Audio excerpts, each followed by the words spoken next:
Good afternoon. Welcome to the National Library of Medicine and the first History of Medicine lecture for 2018. My name is Jennifer Merrill, and I'm Chief of the Technical Services Division, and I serve as the library's Collection Development Officer. It is my honor to welcome you this afternoon to a conversation about graphic medicine, a public program being held in conjunction with the library's new exhibition project called Graphic Medicine, Ill-Conceived and Well-Drawn.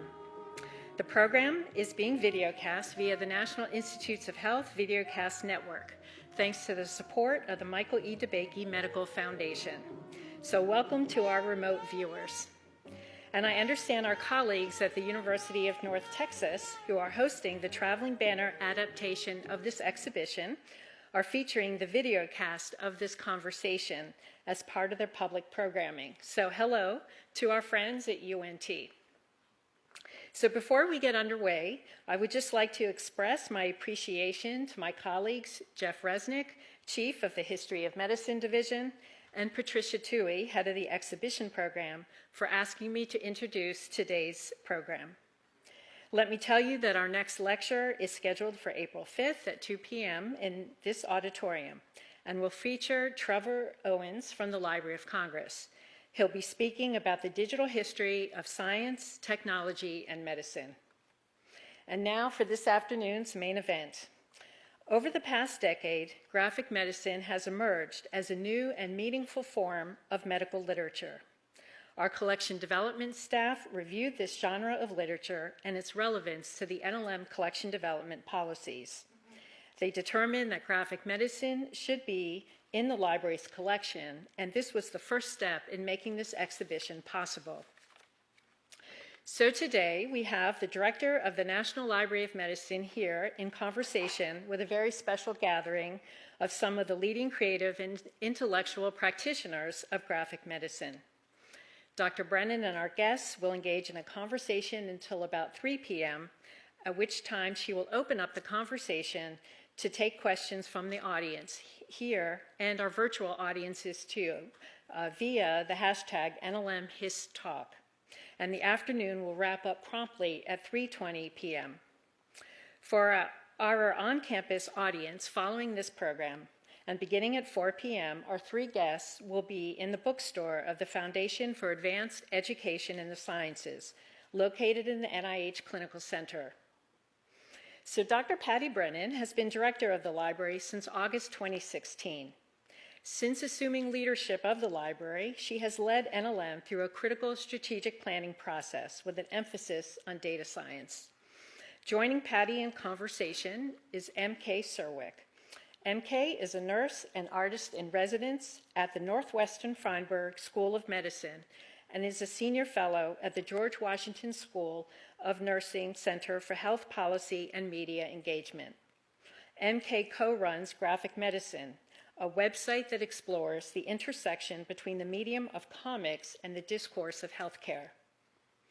She is the creator of Taking Turns, Stories from HIV/AIDS Care Unit 371, which recounts her experience as a nurse caring for patients with HIV/AIDS during the mid-1990s and is featured in the library's exhibition. During her Master of Arts in Medical Humanities and Bioethics program, Ms. Czerwiec focused some of her studies on the question of whether comics should have a legitimate place in critical dialogue about healthcare. Today, graphic medicine is the primary content of her teaching and academic writing. M.K., with Michael Green and others, wrote Graphic Medicine Manifesto, which outlines the principles of graphic medicine and begins to map the field. That work is also in the library's exhibition.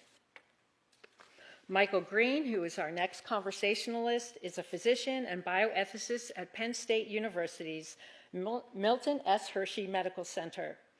He is interim chair of the Department of Humanities, chair of the Hospital Ethics Committee, and director of the program in bioethics. Michael is a pioneer in the field of graphic medicine and has published several landmark articles on the topic, including the foundational article in the British Medical Journal titled Graphic Medicine, Use of Comics in Medical Education and Patient Care. Michael guest edits the Graphic Medicine section of the Annals of Internal Medicine, and since 2009 has taught a course on comics and medicine to fourth-year medical students.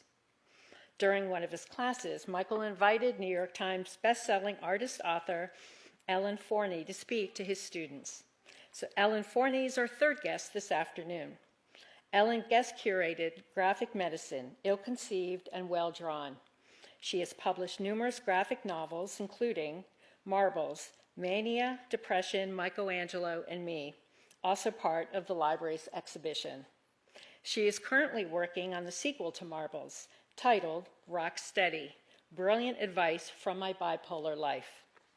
Ellen has collaborated with Sherman Alexie on the National Book Award-winning novel, The Absolutely True Diary of a Part-Time Indian, created the Eisner-nominated comic books I Love Led Zeppelin and Monkey Food, and has taught comics at Cornish College of the Arts since 2002. So please join me in welcoming our presenters. And with that, I will turn it over to Dr. Patti Brennan.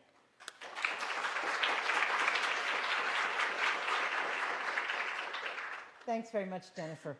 I want to begin by thanking Jeff and Patti and Ken and the History of Medicine Division team for bringing this amazing experience to us.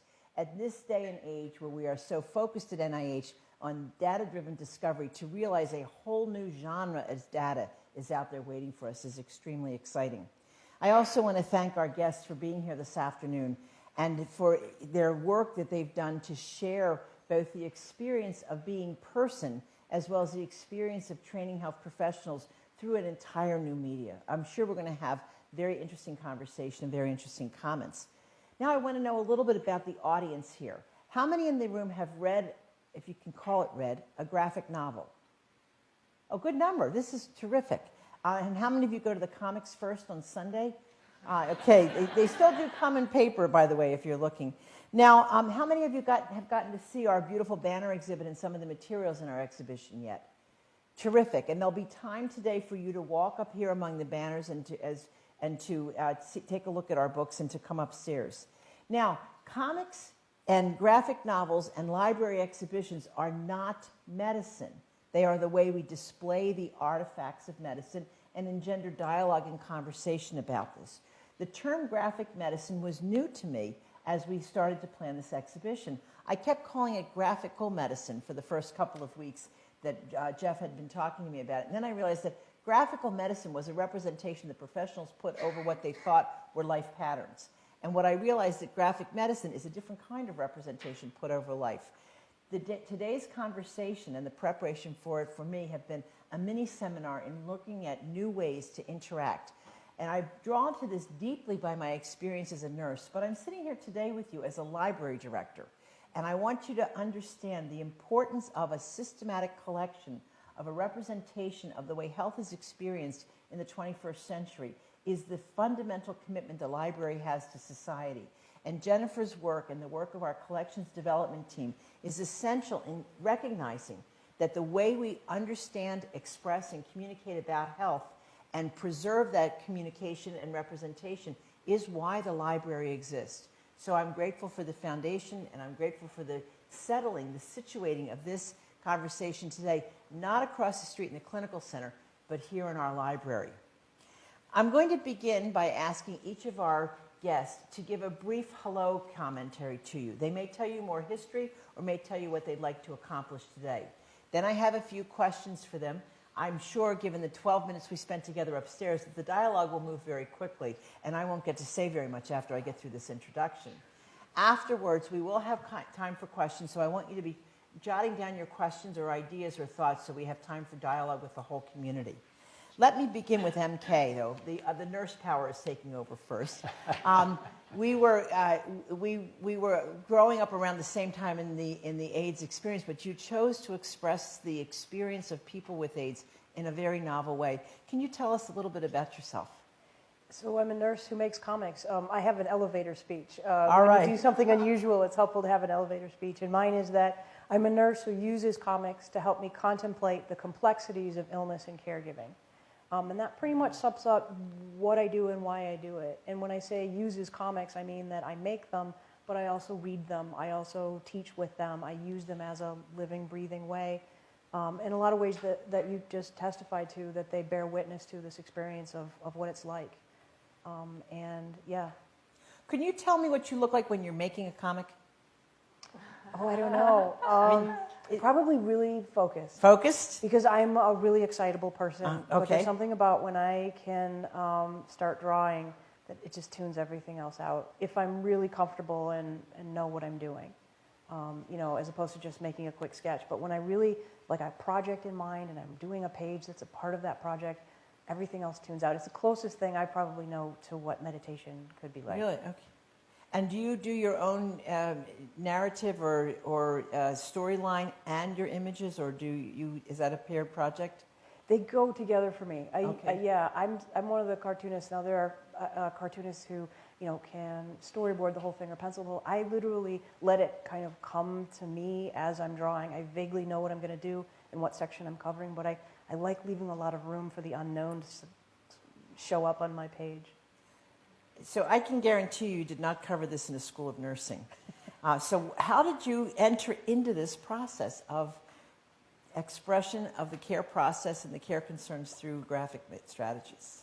While I was working as a nurse during the AIDS crisis in Chicago, I was having a lot of trouble kind of bridging the two worlds, on the unit and off the unit.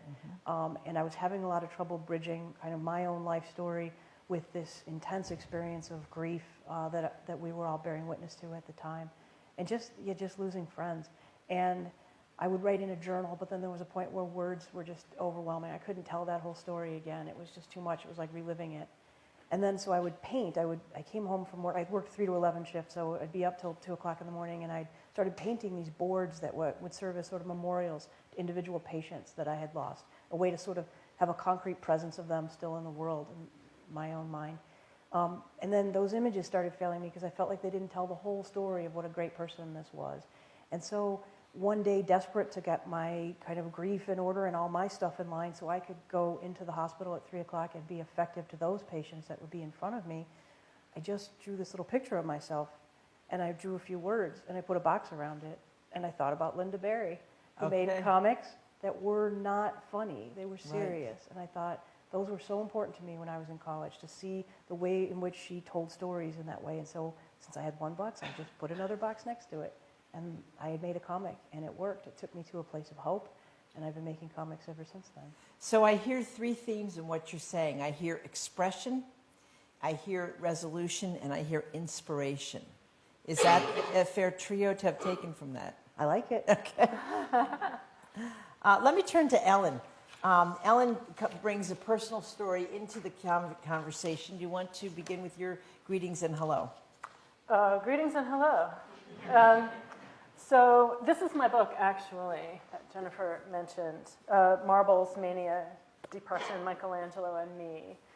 It's the first graphic novel that I did. I used to do much shorter comics, but this is about the time from when I was diagnosed bipolar shortly before I turned 30, and the 4 years after that I was struggling to figure out how to be stable. And it was a very intense project. And I brought in authors, artists and writers through history who had mood disorders, and a lot of studies and research about the correlation of mood disorders and creativity. So I knew that when I decided that I really needed to deal with this in a comic, I needed to process it. Same thing as what MK was talking about. This is how I think is in comics, and it has been for a really long time. This is what I'm going to need to do, and I needed to learn how to do a longer form to figure out how to do it. Sometimes I'm asked what made me decide to become a cartoonist, and I would say I've kind of always been a cartoonist. When I was little and it would ask, like, what do you want to be when you grow up? There were 3 things that I wanted to be. One was a writer, one was an illustrator, and one was an actor. And actually, do all 3? I get to do all 3. There's a lot of acting that you don't really think about, but thinking about how do you draw yourself upset in different drew myself upset a lot in marbles. What do you look like in different ways? How do you say, do you really say I don't know this way, or do you say it this way? There's a lot of acting. So I feel, and that's kind of the ham in me still now. But so I've always been a believer in comics and the power of comics, the power of art, the power of words, and the way that they combine in such a dynamic way and can get so much across, so much personal and so much information that people just want to read because it's an engaging format. So now I teach in Seattle at Cornish College of the Arts. That my graphic medicine class is going on right now. Do your homework. It's just a way to really get across something that's very important to me and get it out to a number of people who might not really get those messages or be interested in them otherwise.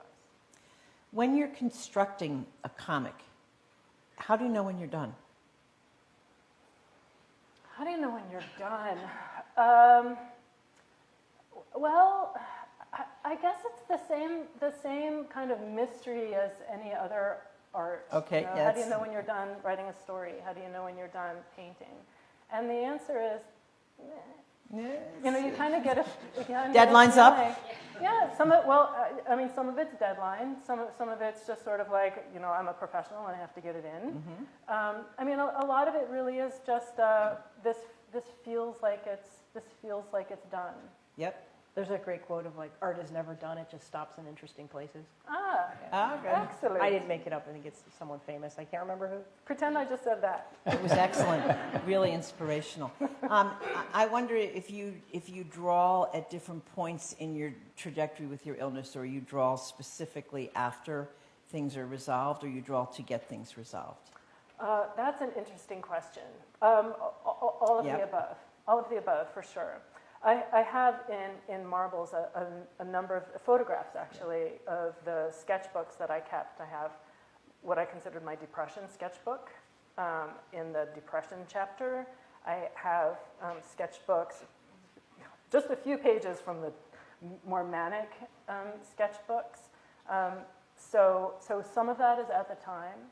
Certainly, most of the book is me reflecting on that time. Some of it is me putting myself into that place, what it felt like. So, for example, when I would draw scenes where I was manic, the art is much loopier, it's bigger, it might expand across a couple of pages. And for when I was depressed, it's a lot more stark. Small. It's a lot more black and white. It's a lot more just very flat. Yeah. Because that would be the kind of expressiveness that art can bring to a story or a feeling or an emotion that, as we were talking about before, that text is very specific, but it doesn't have that more abstract resonance that art does. So as a way to show mood, as a way to show interior feelings and emotional life, those drawings at the time and reflecting on that time were really all of those were really important parts. One of the things that struck me about both of your books is the comic, the graphic medicine, the display is a vision or a window into the experience of things that most people don't get to experience. And so you have the sense of despair and elation that happens in clinical practice, and drive and anger and all those, and you have the sense of the trajectory that you sometimes can control and manipulate, and sometimes is out of your hands. With those experiences, we have a chance to capture the patient's experience in ways in our resources that we don't have in other ways. Now, Michael brings a very different perspective into this, and yet has been closely aligned with the understanding of experience from the perspective of School of Medicine. So, Michael, can you tell us a little bit about yourself? Well, Hello, and thank you so much for the invitation. It's a great honor to be here. So I'm a physician and an educator and a researcher, and I come from a medical school where I work in a department of humanities, which is a quite unusual place that provides opportunities to do teaching that is very broad thinking and different from what takes place in a lot of medical school curriculum. And I've long been interested in helping students understand better the experience of illness from a patient's perspective. I mean, we do a great job in medical education of teaching them about the clinical aspects of disease and the medical pieces and stuff you learn in a textbook. But understanding what it's like to be a patient who has a particular illness and goes through a particular experience is more difficult. And so I put together a course on comics and medicine 9 years ago when I discovered that there were a handful of relevant comics out there that I thought would be really useful for teaching medical students the kinds of things that I thought were important for them. It turns out, I looked around to see who else was doing this and what else was out there, and it turns out there wasn't much at the time. So I put together a course and have been teaching it ever since. And I use books like Ellen's and MK's because they do such a wonderful job at describing a particular point of view that the students might not otherwise get. The other thing I'm interested in is not only them learning about patients' experience of illness, but also expressing their own stories, because medical students, all healthcare providers, frankly, but I'm focused on medical students and my teaching. I mean, by the time they go through medical school, they've seen a lot of stuff and they've done a lot of things and they've had many, many experiences for which there's not a great forum to give a creative outlet to those experiences. And so comics, I thought and still think, are just a wonderful medium for them to express themselves and to tell their own stories about what it's like to be a medical student and how have you changed from when you started medical school and you had a certain idea of what a doctor is and when you're getting ready to graduate and you've gone through these experiences. And so I have the medical students create their own comics in a course that I teach to fourth-year medical students, and they produce some amazing projects. I mean, and these are 95% of the students who take the class.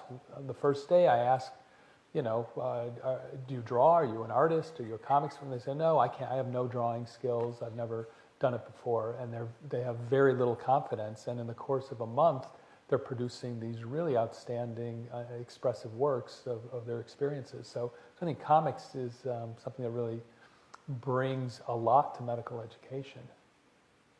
How do you grade them? I'm not judging their art. That's good. I grade them based on their engagement in the material, and do they try hard, and do they participate, and they do the work, and do they come to class, and it's a pass-fail class. The whole curriculum is actually a pass-fail curriculum. So it's not a problem as long as they're coming and they're engaged and they hand in the assignments, they all pass. I tell them on the first day, don't worry about the grades. I mean, this is about the experience, the grade. You're all going to pass unless you really work hard at not passing. But Ellen, I noticed in your book there's quite a bit of technical detail. So comics aren't only, they are the experience, but they're the experience informed by some pretty, if you will, professional concepts. How do you find the balance between self-expression and the therapeutics, or the formalizing of the experience? Well, so by technical detail, are you talking about the parts in there that are more like historical and kind of explaining what is creativity and statistics, that kind of thing? Yep. Well, it was really important to me from the very start that it be not just my story. Okay. But also putting in, tools that I had learned. So in figuring out how to take what was a very painful experience and make it something positive, that kind of transformation is what a lot of what we're talking about is what it's about. And so I wanted to give tools. Like, for example, rather than just saying, I tried cognitive behavioral therapy, it didn't really work for me. I tried cognitive behavioral therapy. Here's an exercise, and explain it so that I'm actually giving that tool. And some of them are more personal, like how to swallow your pills in one gulp, for example. Something I figured out myself, wanted to share. But then some of it really is just, very research oriented. And so part of it part of it was about that, wanting to give tools, wanting to give research. I love research. There's pages of citations, and I just love that. Yeah, very carefully formatted. But also, it was a very difficult book to write. Yeah. One of the things that has come up over and over and over is that people who have, I guess, any sort of mental illness, and I'll just say mental illness, I think that this is a kind of a broad statement of anybody who's dealing with anything painful, is feeling very alone. It's feeling very alone. Yeah. And so that's one of the reasons that I wanted to put this out there, is you have company. You have at least me, and actually you have a lot more than me. In the creation of this book, I was feeling really, I don't know if I would go so far as to say I was feeling very alone. Yep. But I needed the company. I needed the company that I put in the book, the artists and writers through history who had mood disorders, the people who had studied it, making sense of it, other people had made sense of it. And so it was really important to put that in for me to have company as well.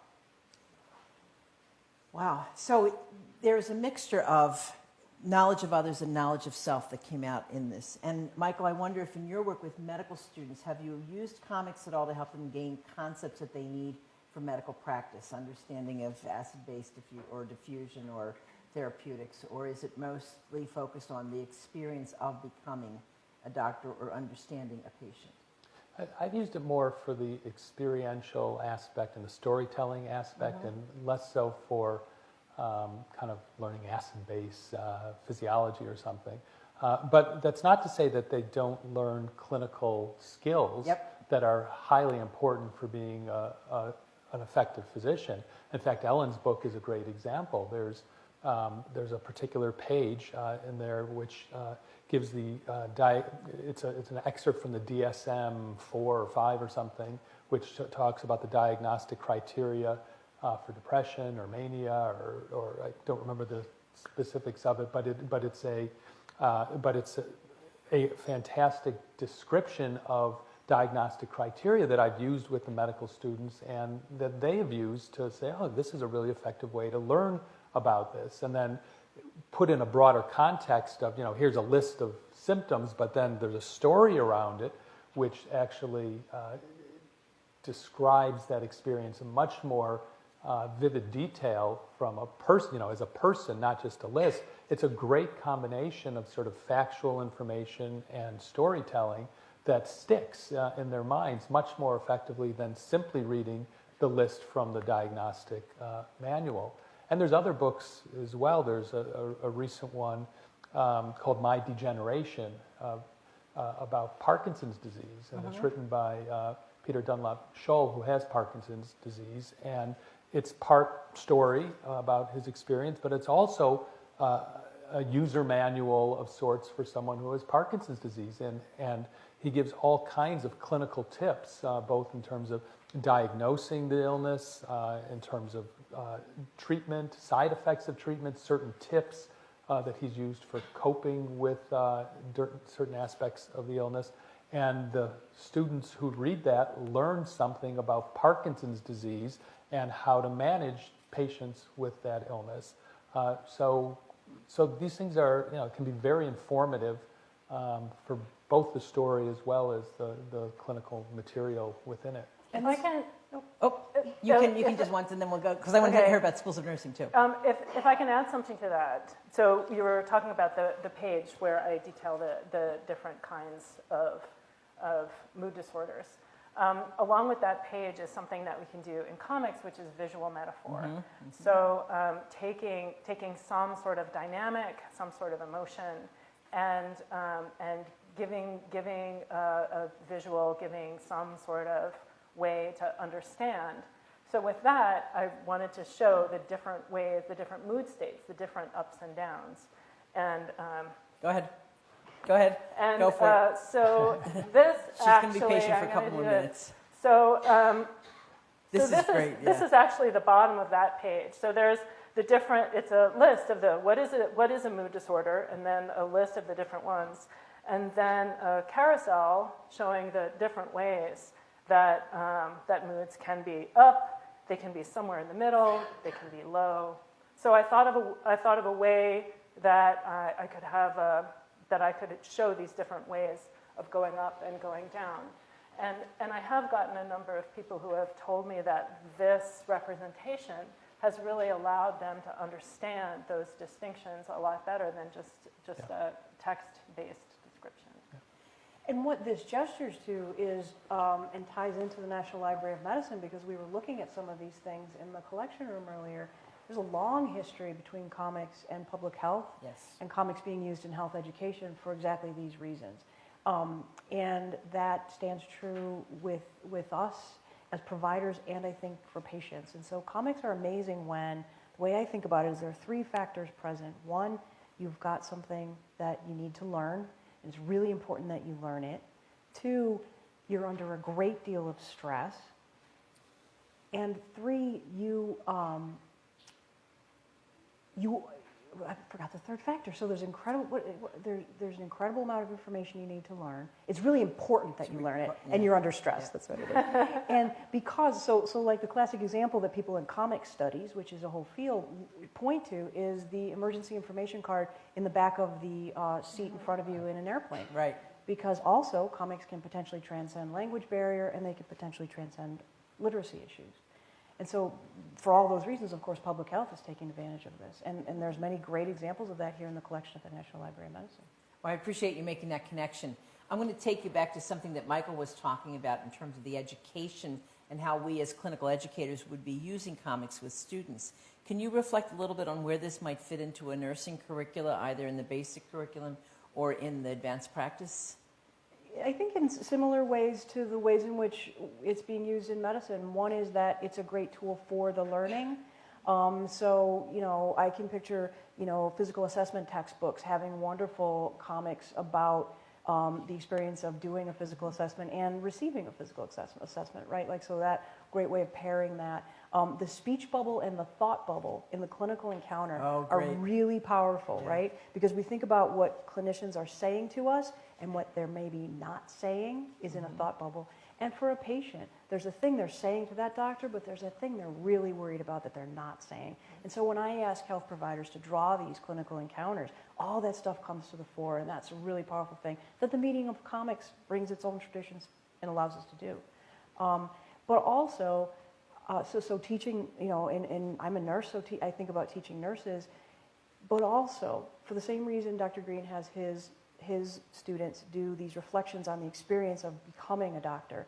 As nurses, we bear witness to the most difficult things we endure as human beings, but we're not always given tools to take care of ourselves. And we're just said, make sure you take care of yourself. What does that mean?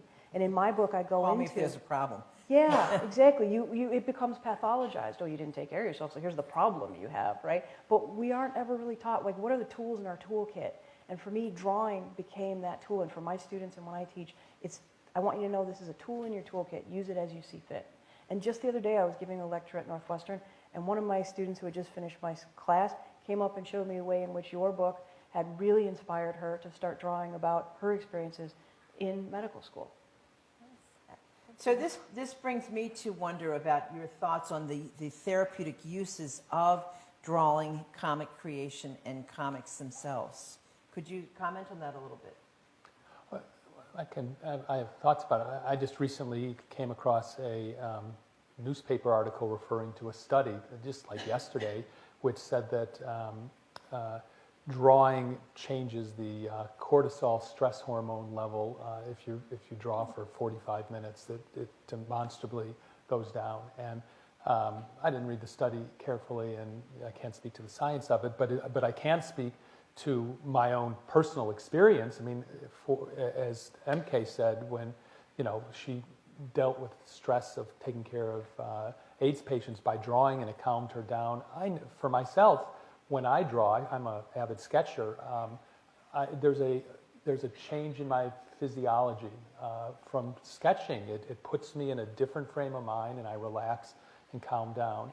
And one of the things that I want to do with my medical students is to give them more tools for coping with a very stressful life, because life in medicine is inevitably highly stressful. And if they can reflect on their experiences and have, this is another one of many tools I hope they have for relaxing and calming down. And I think that's one therapeutic use. There's many other things that I can think of, but I mean, that's just sort of one that comes to mind. That's the idea of drawing, the act of drawing as a therapeutic intervention. Yes. And its positive effects on the body. That's interesting. Yeah. And it seems to be that the projects that we hear about at our conferences, when we have conferences, a lot of them I've noticed have to do with trauma. And there's something about the act of creating a comic with an art therapist who's kind of trained to do that, or working in communities of people who are trained to do this work. There's something about bearing witness to trauma that comics do particularly well. And there's a lot of people who've spoken about this in more articulate ways than I. That, someone I heard speak said, that a traumatic event in your life scatters things, separates body from mind, body from experience, body from history. And in a comic, you can start to put those things back together. And that also, a lot of times a traumatic event is something maybe over which you had no agency.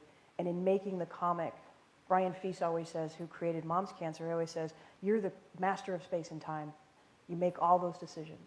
And so you suddenly have agency over something that you had no agency over before. Interesting. Interesting. What do you think about therapeutic use of comics and the process? And the process the process specifically? of drawing, yeah. Well, there are some things that you were just talking about the cortisol and the whatever. I mean, here again, I keep pointing to marbles because there's one scene in there where I am really super duper upset in having just left my therapist's office and in the restroom there, and calming myself down by going over to the mirror and drawing myself in my sketchbook. And my own theory on that was, for me, the familiarity of the paper and the pen and some sort of home base there, and then kind of home base of sort of interacting with, sort of like meditation, like the shapes of things and how they relate to each other. So something very relational and abstract that way. But it would totally make sense to me, just from my own experience of it, that drawing would have that effect. I mean, I think, but so far as doing it, so that's drawing it. But to do a comic about a particular experience, you really have to explore it very, very thoroughly. You're recreating dialogue, recreating scenes. What did I look like? I mean, like I was just saying about being upset. I had a tripod, and I was taking pictures of myself. Was I like this? Was I like this? Was I, I was posing as my mother. I was posing as my psychiatrist. Wow.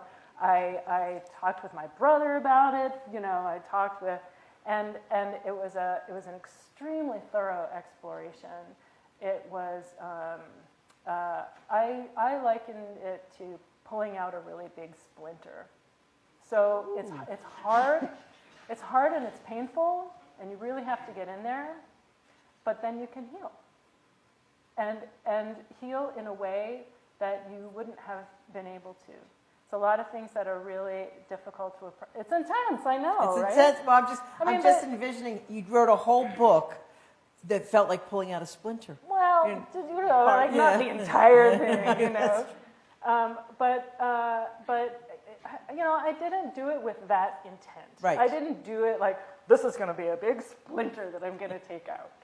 But I think that but you really have to look very clear-eyed. And like what I was talking about with the way that, like, for instance, I depicted mania in loops. It's this way of, I think in class we call it transmediation. You know, like what does love look like? You know, like if you were making lines, what does that look like? What does anger look like? You might do lines kind of like this. And so it's a whole book of that. You know, like depression might look very flat. So it's an exploration in a way that you're coming to it in any number of different ways. Even things like, what does a sound, a sound. What would be the words for a sound? And some of them are, you know, knock, knock, knock. But sometimes, you know, it's something more subtle, something.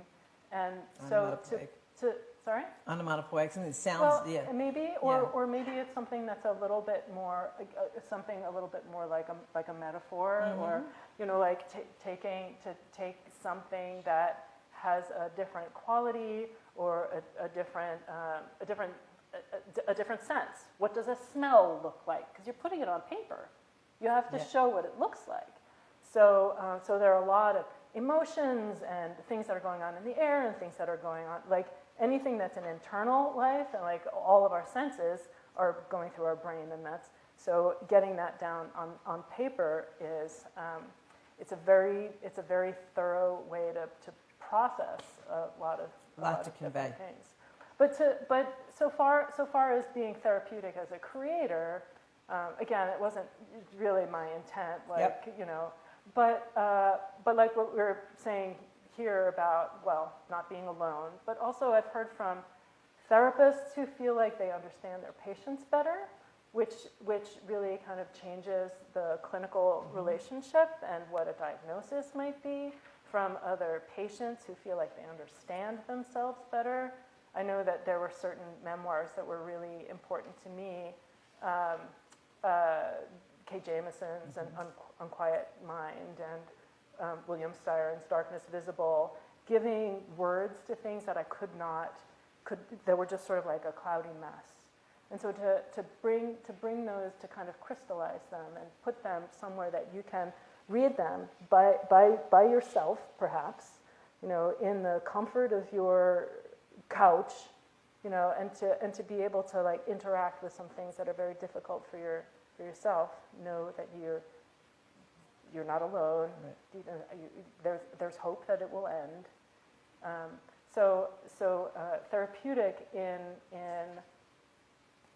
the thought of getting beyond whatever that pain is. The sharing of the experience. I think that really comes from a number of different angles.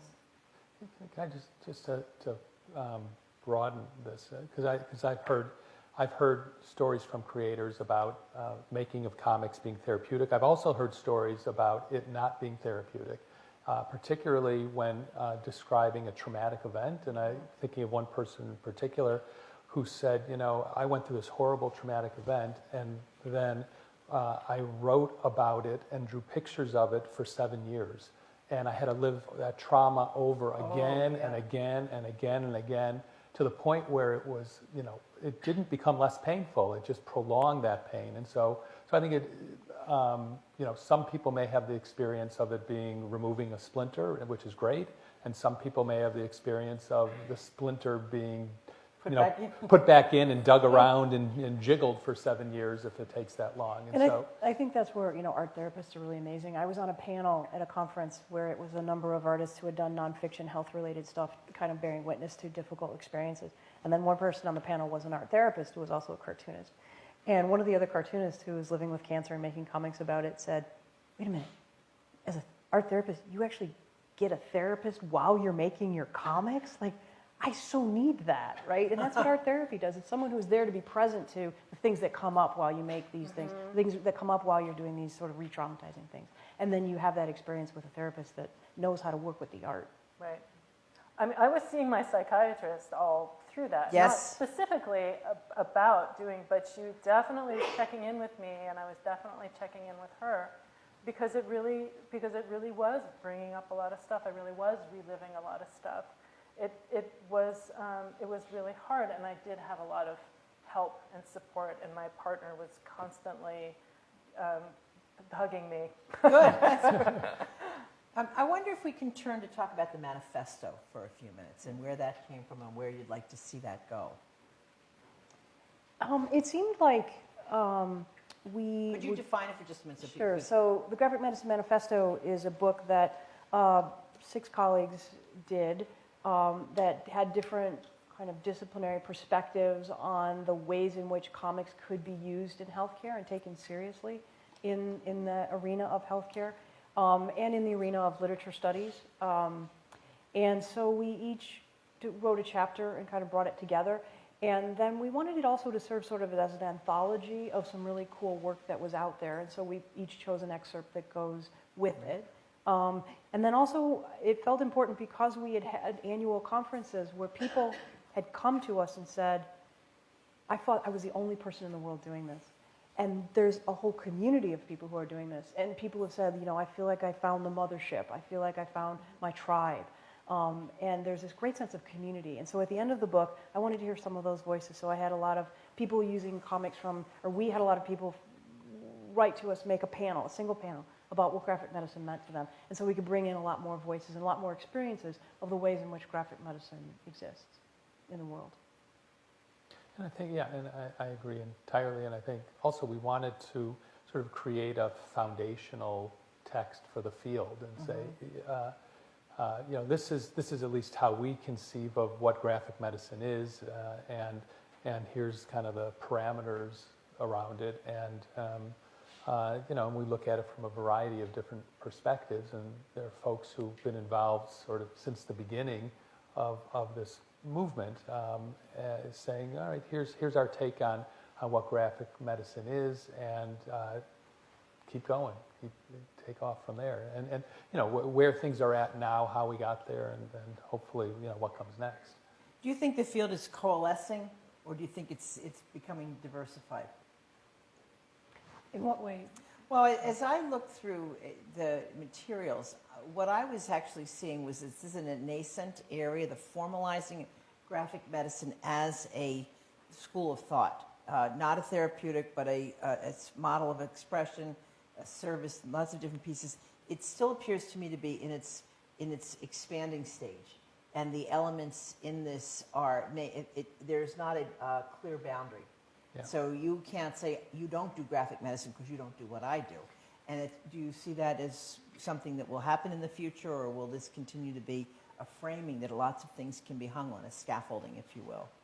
We were talking about this at lunch a little bit today, and sort of what counts as a comic and what doesn't count as a comic. And the people in comic studies fields can spend many, many hours debating this and fighting and arguing, and and believe me, people don't want to hear those debates.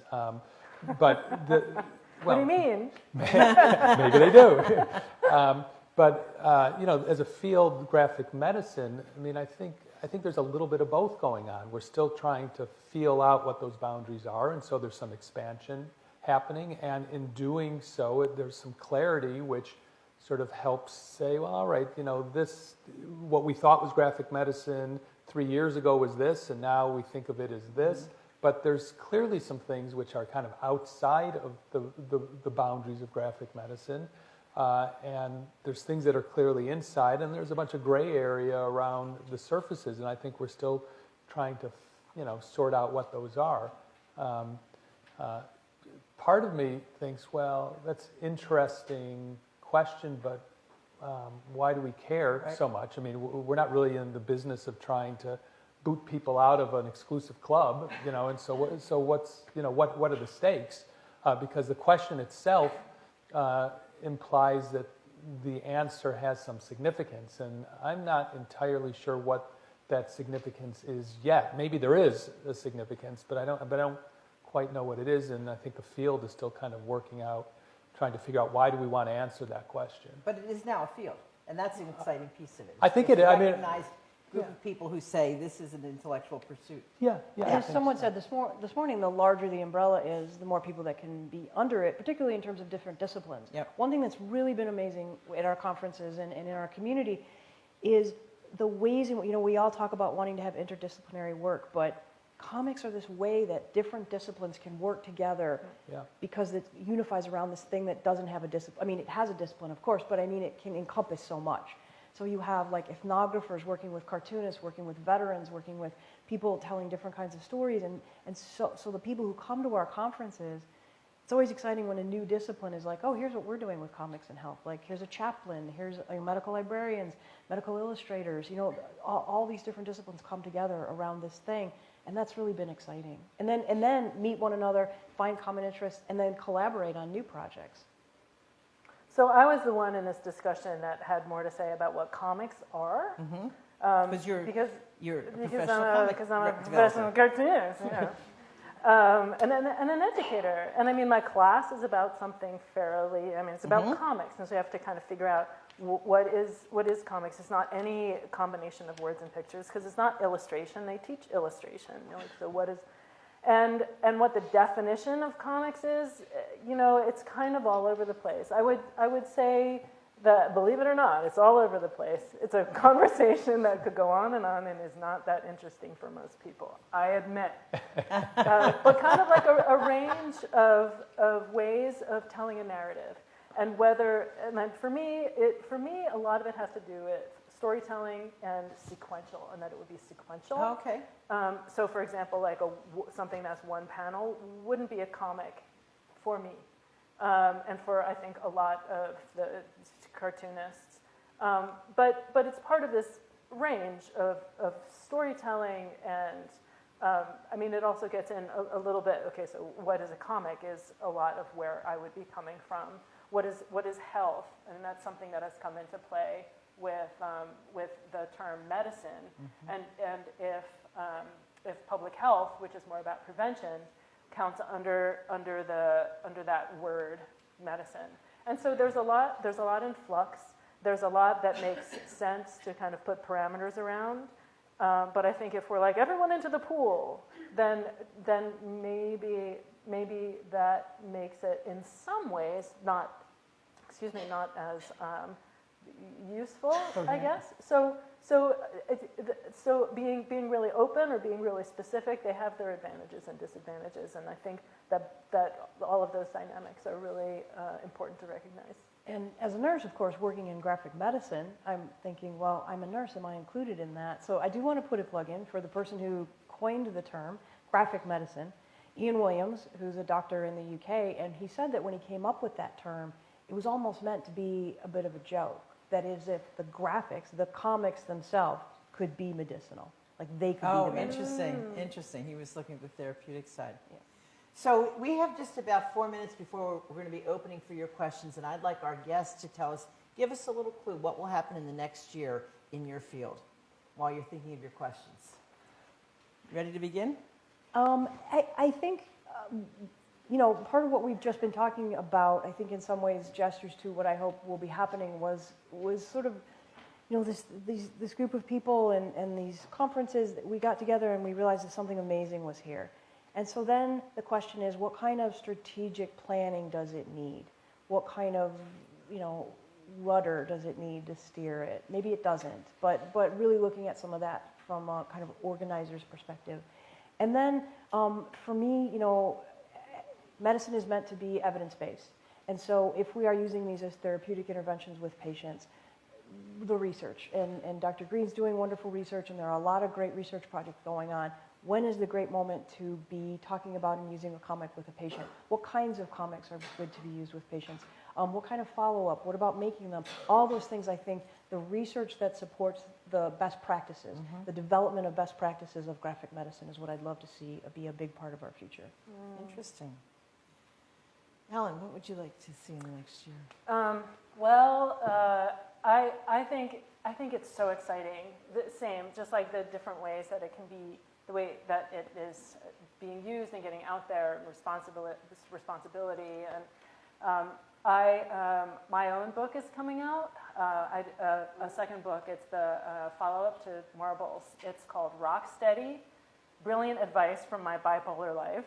And there's a little drawing next to that. There's like the meaning of words and pictures, like brilliant advice, kind of. And it's interesting that you brought up the drawing as a way of calming. The things that are in it's a self-help manual, basically. And there's a chapter on the different ways that you can kind of calm yourself and soothe yourself and get yourself more balanced. And one of them that I recommend is drawing. And whether you're drawing as an artist or whether you're drawing as a non-artist, like what Linda Berry suggests with the spirals, it's also recognizing your red flags and like the different kinds of therapies, and you're not alone, and all of those things. And so as a kind of a hope and an experiment to see if, and with an extensive bibliography, and it's a textbook, it's a research book, and I'm really curious to see what kind of reception that it gets in and outside of the literary and the medical community. So for me, that's kind of like my own, like, how is that going to land? It's a book that I'm really proud of, and I'm really curious to see how that's going to fit into just all this stuff that we've been talking about. Great. Michael. Well, so I was going to say exactly what MK said. So I just to reiterate, I think, organizationally, we need to figure out what kind of organizational structure we want around the graphic medicine field, because I think we are calling it a field, and then more research to identify how graphic medicine works when it's used in different contexts, and what's effective, what isn't effective, if we're using it as a therapeutic tool in a clinical context. And then I guess the other thing that I would just add is what I love about graphic medicine and comics is the creative way of telling stories.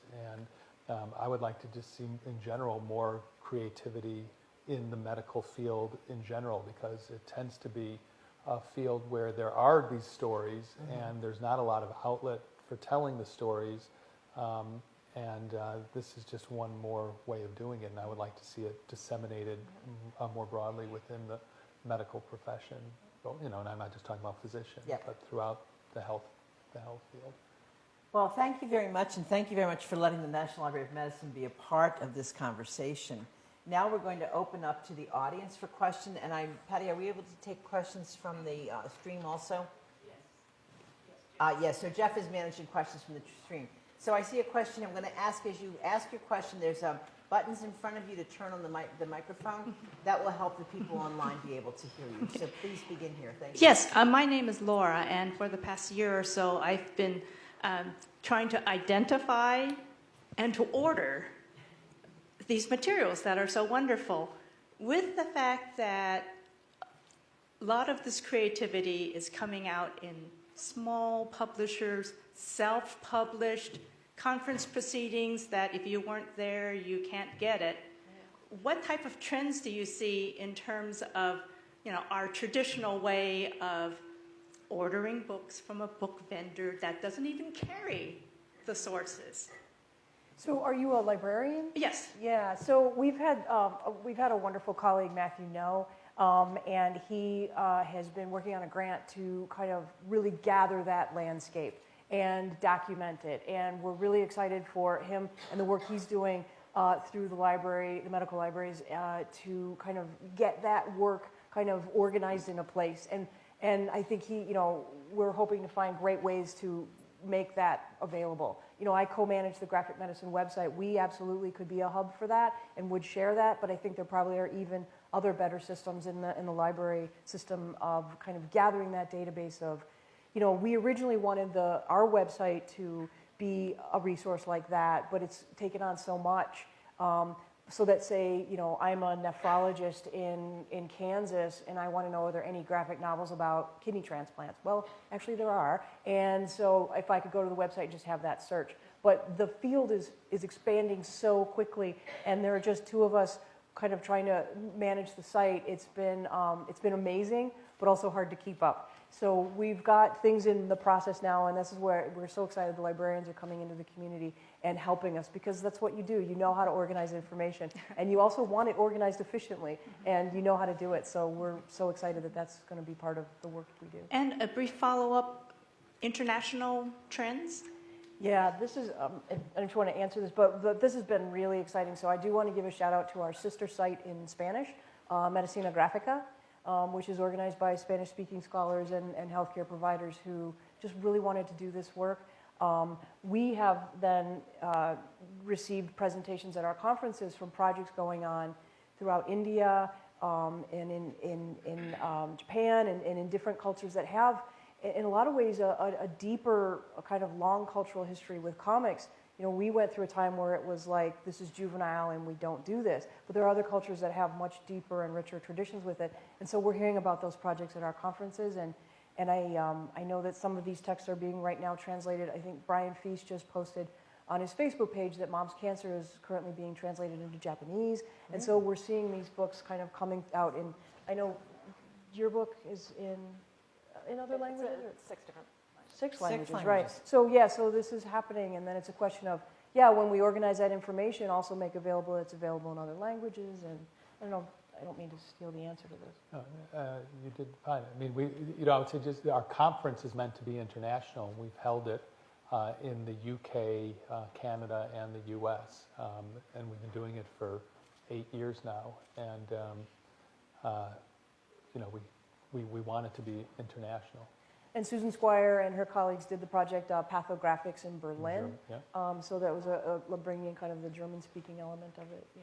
If I could just kind of reiterate. So Matthew Noe, who you just mentioned, is N-O-E, and has a blog on graphicmedicine.org where he lists all of these this week in graphic medicine.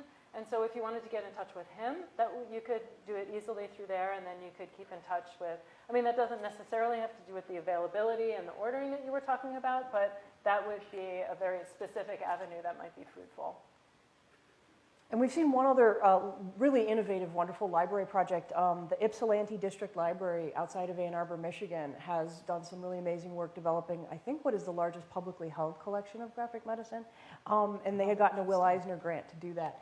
But one of the really neat innovations that they came up with was creating these tote bags of different graphic novels that center around the same subject. So a number of graphic novels about Alzheimer's, or another graphic novels about bipolar disorder. And then kind of you could check them out as a group and then have that for like a book group meeting or a therapeutic group meeting.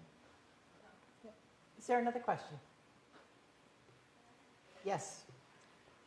When you mentioned the book My Degeneration, I was wondering, how do patients find these books? Is it word of mouth? Is it just serendipitous? Or is something like that going to be listed on the resource of the Parkinson's Foundation? Does it, when a patient goes to and gets diagnosed with Parkinson's, does someone recommend that kind of resource to them? That's a great question, and I'm glad you asked it because, I mean, a couple of responses. One, I mean, it's available on Amazon.com, and it's widely available. So that's not a book that's difficult to find. We're actually doing research on that very question about whether healthcare providers recommending this to patients is something that's valuable. So we're doing research with 3 different groups: the healthcare providers themselves, who we give the book to read, and we ask for their impressions of it, the family caregivers of patients with Parkinson's, and then the patients themselves. And what we're trying to learn from this research, and it's too early to say anything about the results because we haven't finished the acquisition of information yet, but what we're trying to figure out from that is, is this a useful resource that a patient would want from a healthcare provider? And if so, which patients and when? And is it all good, or are there some potential downsides in doing it as well as some potential upsides? And so this sort of is, I see a real future of the field is trying to begin to answer some of these kinds of questions in a data-driven way. But the Graphic Medicine website is really a hub for information about this, and so somebody with Parkinson's who would want to know, are there any books? I mean, the Graphic Medicine website is a great place to find out about the resource, look at some reviews and things like that. So did you want to comment on that, either of you? So Jeff has a question coming in. We have a question coming in from Twitter, a question for Dr. Green, but of course anyone else is feel free to respond. To what extent are your students continuing to create comics beyond your course and into their residencies and perhaps even beyond? Some do, I know, and many of them I don't know exactly what they're doing because they graduate and they go on to residency program and they get very busy, and we lose touch. But there are a few that I maintain contact with who are continuing to do work. One of them, I'll give a shout out to Taylor Olmstead, who is a pediatric resident right now, and she just edited a special issue of the American Medical Association Journal of Ethics. The entire issue is devoted to ethics and comics, and so she's remained engaged in the field, and a couple of others, one of the other students former students of my class had an article in that special issue talking about his experience creating comics. But I think it's tough during residency to do much of anything other than do residency and hopefully get some sleep and eat every once in a while. So after that, remains to be seen. Other questions? Yes, over here. Olga Brezhnev-Katz. First of all, thank you so much. It was a wonderful conversation, especially at the time when we are all moving quickly into the digital world. All of a sudden, National Library of Medicine, with your help, is paying attention to our human nature and preserving our human experiences. I have a challenging question. I personally teach the dances of creative self-expression, which are also therapeutical, and they also develop empathy. I wonder if National Library of Medicine considers preserving something beyond just graphical things, but again, music, dances, etc. I think this is a very timely question. I actually asked our guest when we were preparing, can you do graphic medicine without drawing? Is there an expression of self that might be through music, poetry, movement that may also be a part? And I didn't really get a full answer, so I'm going to come back to that in a minute. What is the National Library of Medicine doing in this area? First, we are aligned with the National Institutes of Health Music as and Medicine Initiative, which is actually focusing on not just the therapeutics of music, but also better understanding of perception, how musical experiences alter body chemistries, and some specific attempts to understand music as a therapeutic intervention. As this becomes important, the things that the National Library of Medicine does, create collections, curate those collections, and make them available to others, will also be part of our mission. Now, we have a little bit of a head start with that, with HMD. Rebecca Warlow and Jeff's group have been focusing on Born Digital, which does not require that we have words or images, but we can use sound, although my guess is most of our Born Digital is not sound-based yet. So I think the idea of capturing dance and capturing motion as a strategy is really quite relevant to our future. The questions that I would have you to think about is how do we start getting connection to the experts who can help us understand how do you preserve dance? Can it be preserved by watching a video of a dance, or does it need to be preserved by having sensors all over the body of the dancer and collecting the point cloud of the movement of that dancer through space? So now I'm going to turn back to my guests. Can you do graphic medicine without drawing?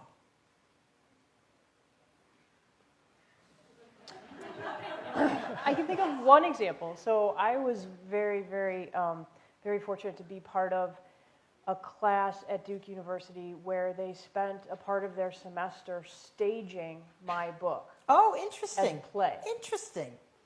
And it was a cross-studies class between theater studies and medical humanities, health humanities. And I have to tell you, seeing these students and the way in which they engaged with this book, after having been in many different kinds of classrooms that were also using my book, the way in which they had to engage with it was so much more profound because they had to get up and use their bodies to represent it. They had to very consciously choose, how will the images from the book become part of the staging? What does the stage look like? How does that mirror the book? What is she trying? They engaged with it in such a profound way. That felt to me like they absolutely were doing graphic medicine, but they weren't drawing. Interesting. I mean, this is this boundaries issue Yeah. again, and I mean, you only have to look at all the blockbuster movies of the last decade, and most of them are Marvel Comics kinds of adaptations. I mean, they start out as comics, which are really not that dissimilar from storyboards for making a movie, and then they go and make blockbuster movies. I don't think anyone, at least I wouldn't say that a Spider-Man movie is a comic. It's a movie, and it was based on a comic, and it lends itself to going into a different medium. And I think theater is a different medium than comics as well. But there's overlap.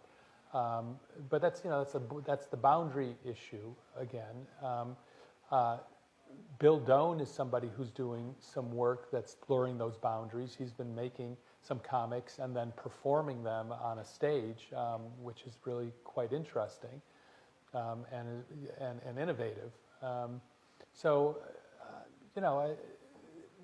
To me, the broader question is there room for more creative arts in medicine? And the answer is absolutely yes. And look, I'm the interim chair of a department of humanities, and we spend a lot of our time focusing on arts and healing practices. And the visual arts is one thing that we do, but we also do theater and other kinds of arts practices, and it's all great. I mean, but whether we call that comics or not, I don't think so, but that doesn't bother me. I think it's important work, and lots of people can do many different things. Just the same way you wouldn't say that surgery is the same thing as pediatrics. I mean, they're different fields, but they're both important. Right. Well, I mean, graphic is written. Yep. I mean, it's graphic. I mean, that's the terminology is graphic is written, and I think that we have needed to expand that, like specifically, like what written means, because there's digital. Like, is that written? Well, if I'm tracing something in the air, is that written? Is it, if you can? I mean, I think that there's some kind of flexibility in that kind of thing. But like a movie is an adaptation. Like an adaptation of your comic is a theatrical adaptation of your comic. But is it still, to your question, doing the work of graphic medicine? It's not a comic. I see that distinction clearly. But isn't someone doing the work of graphic medicine when they're reading these books? Well, doing the work of graphic medicine is many things. Is being a doctor, is being a patient, that. So that's an enormous octopus that goes all around the world and into the universe. Like you could say that it relates to a lot of different things. I think if you think about where that nexus is, like where it's all stemming from, I think maybe it's a little more specific. Whether it's more plastic, like the way that we were talking about, like broader, but broader than just like it's sequential storytelling. Right. But I think that these are all extensions and adaptations and important elements and getting at a lot of the purpose. So I guess that would be my answer. And the reason why it matters to the library is we need to know what to collect. And so then it may be that by collecting, we also help to define. So we have one last question here, and then we're going to up 1, 2, 3 maybe. We'll see if we can do. Our guests have a hard stop in a few minutes, but let's go quick. To get to directly to your question, photographs were used to make photonovellas for quite a while in medical education, and there's tons of them in your collection from the AIDS epidemic. So yes, you can have graphic medicine without drawing. There you are. Thank you. Mary Ann and the gentleman in the back. My question concerns the art of storytelling in your work. How do you employ the gutter or what's off the page in telling your story, and how conscious or deliberate are you in making those choices? Of what's off the page. Well, one of the I would say that one of the very main things about doing comics is editing, and editing things down to their essence. And so I know my own challenge to myself is how few lines can I use? If I'm telling a story, how few plot points do I need? How can I make the text and the text and the visuals work together in such a way that there isn't redundancy? Like how tight can I make that? And that's what I'm working with. And then if I want to make it more detailed from there, then I can. But this is the main thing for me. In that way, there is a lot that I'm suggesting by this one thing, ideally. Like if I want to, oh God, I'm going to try to come up with something right off the bat. If I want to suggest, like an icon. If let's say here's the food pyramid. Like I'm representing carbohydrates and a whole bunch of other things with like a loaf of bread. And we understand that that's a whole lot of stuff outside of the panel, outside of all of these different other ways of interpreting that meaning. It's context. So there's definitely a very big consideration of all of these other things, and where the cartoonist comes in is to make whatever it is that we're picking out clear enough to either represent what we want to represent or to let it be ambiguous in a way that we want it to be ambiguous. Let's go with our last question. Can you come up to a microphone? Yeah, I have one right Thank here. You. Yeah. My question is, I've spoken with and interviewed young people who are artists and some aspiring cartoonists who also have mental illness, and sometimes a very organic community forms, including a relative of mine. And, I've seen in teenagers, there's that hunger, there's natural communities around comics and around mental illness and physical illness. Can you speak to sort of where are you seeing budding communities formally or outreach in terms of young people who struggle particularly with mental illness, but comics is to them such an organic language. It's not something, I talk to teachers and they who comics for them feels like a new language, but to many of these kids it's a very organic language. And you see a real sort of symbiotic thing there. Can you just talk do you see communities growing out of that formally? Yeah, I think, definitely, as I mentioned, in the graphic medicine community, but to your point with younger people, I think that's absolutely right. And we see it in the LGBTQ community as well. Kind of what seem to be sort of marginalized or stigmatized communities can kind of come together and bear witness through these artistic endeavors and creations. Absolutely. And we definitely are seeing that graphic medicine communities rise up. Aside from those factors, also just within towns, right? Like, I may be part of the graphic medicine movement internationally, but who do I know right in my own town who I should connect with? And then, I know Seattle has a very active graphic medicine community, different kind of towns coming up with it's a great thing to gather around, which I think what you're trying to say. Yeah. So please join me in thanking our guests and also thanking the audience for the great questions. Thank you. And once again, thanking Jennifer and Jeff for the organization for this. Patty, do you want to make any closing remarks? No. All right. We're going to be signing books and talking with you as person to person. Building 31, right? Building 10. Building 10. Building 10. And our books will be available also, and we'll sign and all that stuff. Thank you so much for being here. Thank you so much. Michael, thank you for your time.